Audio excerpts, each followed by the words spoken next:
Jorginho mudou de ideia, notícia inesperada, prejuízo revelado e Flamengo tem impasse com o Vasco? Fala galera do canal BTB Esportes, eu sou Letícia de Almeida e antes de qualquer coisa eu quero saber de que lugar do Brasil ou do mundo você está acompanhando esse vídeo? Coloca aqui nos comentários, quero te conhecer melhor e também para a gente poder bater um papo. Não esquece, se inscreve no canal, acione o sino das notificações e deixa o like nesse vídeo, ajuda muito no nosso trabalho. E agora vamos com as notícias do Clube de Regatas do Flamengo. Hoje tem muita coisa e eu já vou começar falando sobre uma notícia inesperada que pegou todo mundo de surpresa a respeito do Arrascaeta e do De La Cruz. A seleção uruguaia divulgou uma nota oficial desconvocando os dois jogadores. O Arrascaeta, que já era uma preocupação no jogo entre Uruguai e Argentina, ele foi substituído ainda no primeiro tempo, inclusive pelo Nico De La Cruz, por conta de um desconforto. E havia a preocupação em relação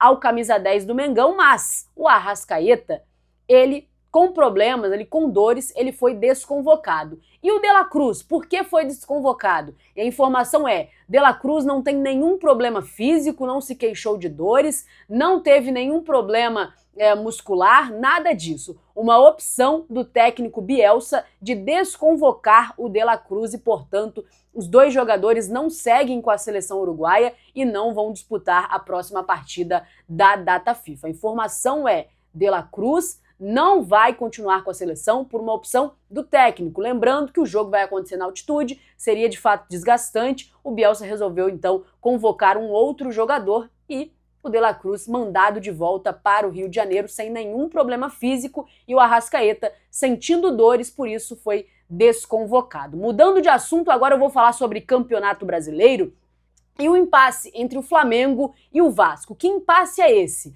Na quinta rodada do Campeonato Brasileiro tem um clássico entre Vasco e Flamengo. E esse jogo, mando do Vasco, foi decidido pela diretoria do Vasco que não vai jogar essa partida no Maracanã. Está decidido, eles tomaram essa decisão, informação inclusive da Jovem Pan, é que o Vasco não quer disputar esse clássico da quinta rodada do Brasileiro no Maracanã. E com isso, claro, vão tentar jogar em São Januário, mas muito provavelmente a segurança pública não vai permitir e aí essa partida ela pode acontecer no Newton Santos ou também na Arena da Amazônia. Então esse é o impasse entre o Flamengo e Vasco no Campeonato Brasileiro. Vamos ver o que vai ser definido. A quinta rodada de mando do Vasco, então, não vai acontecer no Maracanã e tá aí sem um destino por enquanto, porque o Vasco não quer jogar no Maraca e aí fica a possibilidade de jogar em São Januário, mas certamente não vai acontecer. Então essas duas praças, Newton Santos ou Arena da Amazônia,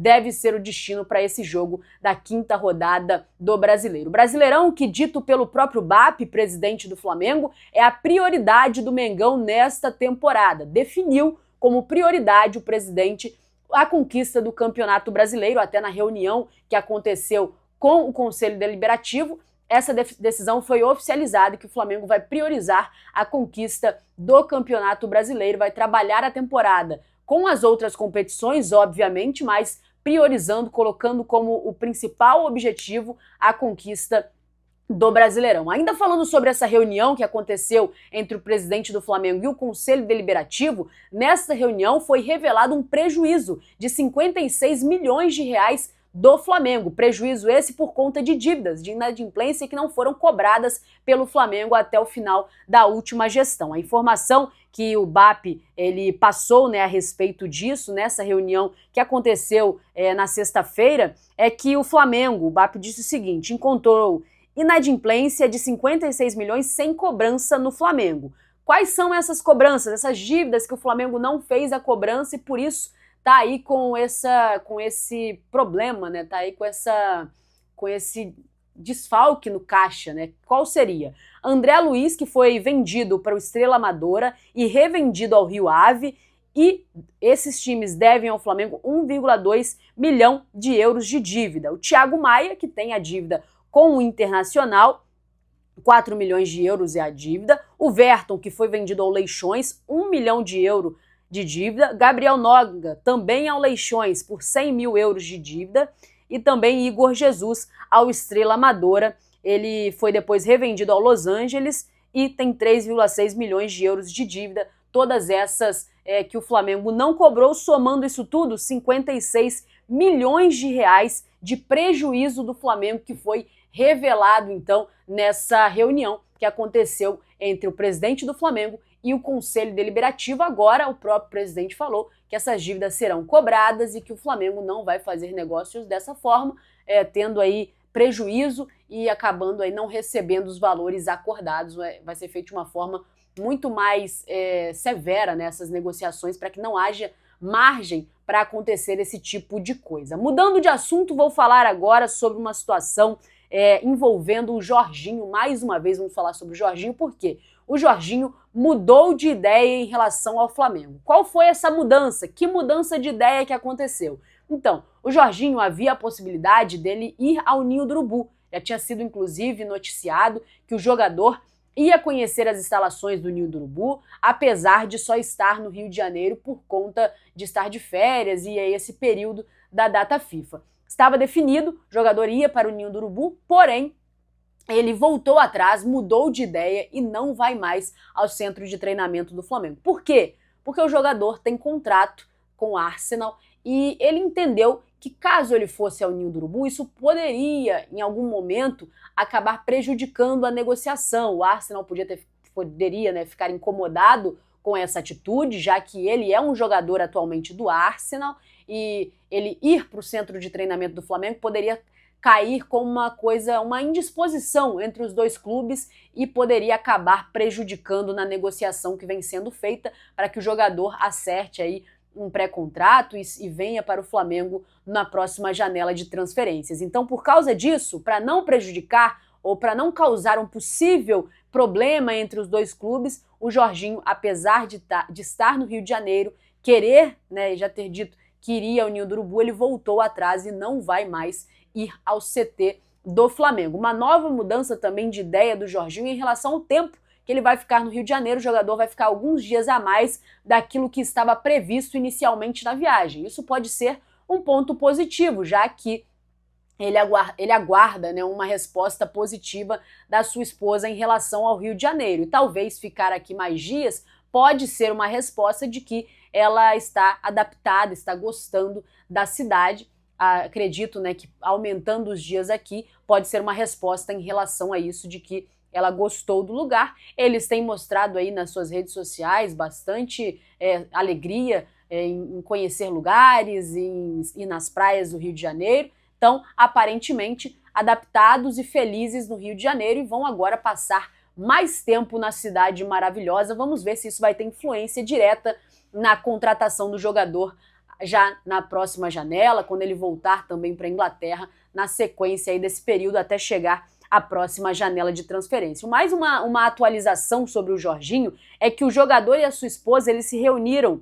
na noite desse sábado com o Dudu Batista, que está aí atuando como intermediador na negociação do meio-campista com o Flamengo. Então o Dudu, ele é esse intermediador, é a pessoa aqui no Brasil que está fazendo esse contato, fazendo essa ponte entre o jogador e o Flamengo. E ontem à noite eles se encontraram no Rio de Janeiro, bateram um papo, jantaram juntos. Isso também pode ser mais um passo no avanço nas negociações entre Flamengo e Jorginho. Essa novela que é longa, muita gente fala que será que o Jorginho é isso tudo para o Flamengo estar tanto tempo esperando? Gente, ele é um grande jogador e é uma negociação realmente difícil, já que o jogador está no final de contrato, o Flamengo quer ter ele à disposição para o Super Mundial, é um jogador com uma carreira muito extensa na Europa, então, claro, é uma negociação difícil. O fato dele ter vindo para o Rio de Janeiro já é um sinal positivo em relação a esse movimento. E agora aconteceu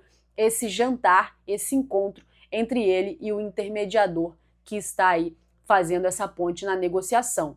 Não temos informações do que foi discutido nesse jantar. Talvez foi até um jantar informal, mas é uma notícia positiva de que as coisas estão caminhando e que conversas estão acontecendo para que acabe em um final feliz para o Flamengo e também para o Jorginho. Eu vou ficando por aqui, muito obrigado a você que acompanhou esse vídeo, muito obrigado para você que fica até o final, que dá essa moral, que comenta, curte, compartilha, você ajuda muito o nosso trabalho, você é essencial para que esse trabalho aconteça. Então não esquece, deixa o like no vídeo, manda para o máximo de flamenguistas que você conseguir, para que essas notícias cheguem o mais longe possível e o mais rubro-negros possíveis. Então, compartilha com todo mundo. Muito obrigado pela sua companhia. Não esquece, se inscreve no canal. Vamos chegar aqui, vamos bater a meta de inscritos e também vamos tentar chegar a pelo menos 100 curtidas nesse vídeo. Então, deixa o seu like, compartilha. Valeu, pessoal. Tamo junto e até a próxima.